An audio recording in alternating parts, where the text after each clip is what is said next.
Welcome to this explainer.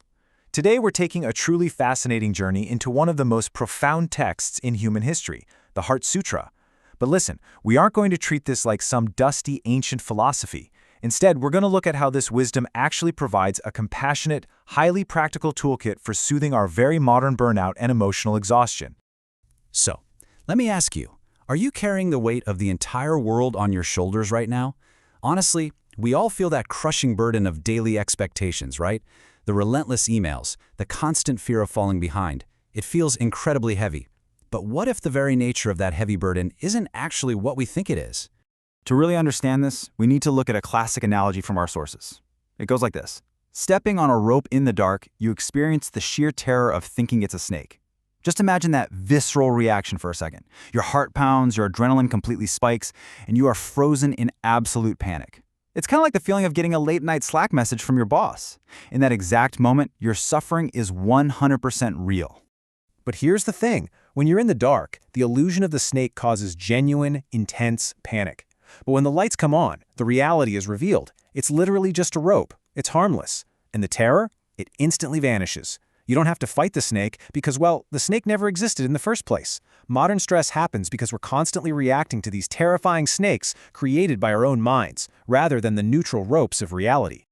All right, let's dive into Section 1, Deconstructing the Self, the Five Skandhas.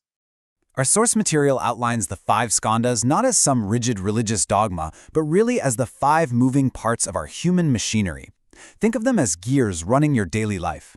First, there's form, like the tight muscles in your jaw when you're stressed out. Second, feeling, like that sudden hot flush of embarrassment. Third is perception, how you instantly recognize and label a situation as bad. Fourth, mental formations. That's your habit of immediately assuming the worst, or maybe the urge to doom scroll. And fifth is consciousness, just your basic underlying awareness of it all. These 5 gears are constantly working together to create every single experience you have. So, the me that feels so incredibly stressed, the self we defend so fiercely, it isn't actually a single solid thing. It is simply a temporary aggregation of these 5 moving parts. It's a lot like watching a flock of birds flying together. From a distance, it looks like one giant solid shape, but it's really just many individual moving parts. We mistake this swirling vortex of phenomena for a permanent, solid me. Seriously, imagine how absolutely exhausting it is to constantly defend a brick wall that doesn't actually exist. We treat the self like this solid wall that just has to be protected against criticism and failure and the rest of the world, but it's actually a constantly moving process. Realizing this, letting go of that rigid self, is an act of deep self-compassion. It's the very first step to dropping that massive burden. You do not have to defend a wall that isn't there. Which brings us to Section 2, Emptiness, the mind's buffer zone. Now, when people hear the word emptiness, they almost always picture a dark, depressing void. But our sources offer a much, much better analogy. Water. Think of a rigid block of ice. It's fixed, it's solid, and because of that rigidity, it can be completely shattered by a hammer. Now think of water. It's fluid, formless, and totally unbreakable. You could hit a puddle of water with a hammer all day long and it'll never break. Holding on to a rigid identity makes us fragile, like ice. But embracing emptiness, that makes us resilient, like water. So, emptiness simply means that all things are fluid, changeable, and completely without a permanent, fixed state. It literally means you are not stuck. That anxiety you're feeling right now, it's not a permanent tattoo, it's just weather passing through. Emptiness means things are in constant motion, and that gives us the incredible freedom to adapt instead of just snapping under pressure. There's this famous quote from the text, "Form is emptiness, emptiness is form." And what this essentially means for us is that the very situations that feel unbearably heavy are actually fundamentally weightless.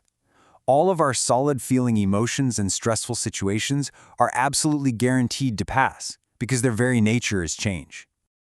Let's move on to Section 3, Practical Guide, the 3-Step Observation Method. Okay, let's put this into practice with a real-world scenario. The trigger. You just sent an email with a massive typo to the whole company. Or maybe you're facing some really harsh criticism at work. Immediately, your ego is under attack. The pressure is completely on, and the stress is overwhelming. So how do we break this down gently using the skandhas? Well, instead of getting swept away in the panic, we are going to practice a gentle exercise. We're going to step back and observe this mental machinery with curiosity rather than judgment. Step 1, observe the body. Step 2, observe the feeling. And Step 3, observe the rushing thoughts. Let's start right in with Step 1, the body reacts. This is that form skandha we talked about. Your heart is racing, your breath gets shallow, your face flushes hot. The absolute key here is self-compassion. Seriously, don't panic about the panic. Just gently whisper to yourself, okay, my body is reacting right now. And that's it. You are simply watching the physical reaction objectively, completely detached from the story. Moving right along to Step 2, the emotion flares. This is the feeling skandha. A wave of anger or shame or fear just hits your chest. Now, can you watch that emotion flare up without, inviting it in for tea? You don't judge it, and you definitely don't try to suppress it. You just watch it flare up like changing weather. Remember, you are not the anger. You are the awareness observing the anger. It's just a temporary sensation passing through you. And finally, Step 3, the mind judges. This covers perception and mental formations. Just notice the dramatic stories your brain starts spinning. I'm an imposter. Everyone is judging me. Listen, these aren't absolute truths. They are literally just your brain's dramatic movie director hard at work. Let those clouds float by in the sky. You don't have to board every single train of thought that rolls into the station. Just let them pass.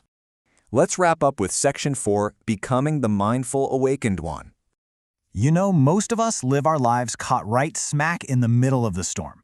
We identify completely with the swirling anxiety, the pain, the anger. We literally think we are the storm. But this ancient wisdom teaches us to become the sky itself. The sky contains the storm, it watches the lightning and the rain, but the sky itself is vast, observant, and completely untouched by the weather. And I want to be clear here. Crossing over all this suffering does not mean becoming some numb, emotionless robot. You still feel the rain. You still fully experience life. But it means dropping that incredibly heavy baggage of attachment. You stop clinging to the illusion that the storm is permanent, and you stop mistaking that harmless rope for a terrifying snake. This all comes together in a truly beautiful, summarizing phrase from the Heart Sutra, mind without hindrance. When you deeply realize that the self is fluid, that your heavy emotions are just passing weather, and that emptiness is actually your protective buffer, your mind becomes completely unhindered. You can face the high-pressure demands of modern life with this calm, unbreakable clarity. So I want to leave you with this final thought to take with you into your day. The next time that storm hits, the next time that highly critical email arrives, or that wave of anxiety flares up, will you get swept away as the wind, or will you remember the skandhas? Take a deep breath, step back, and be the sky. The choice is entirely yours. Thank you so much for exploring these sources with me on this explainer. Until next time, remember to look up at the sky.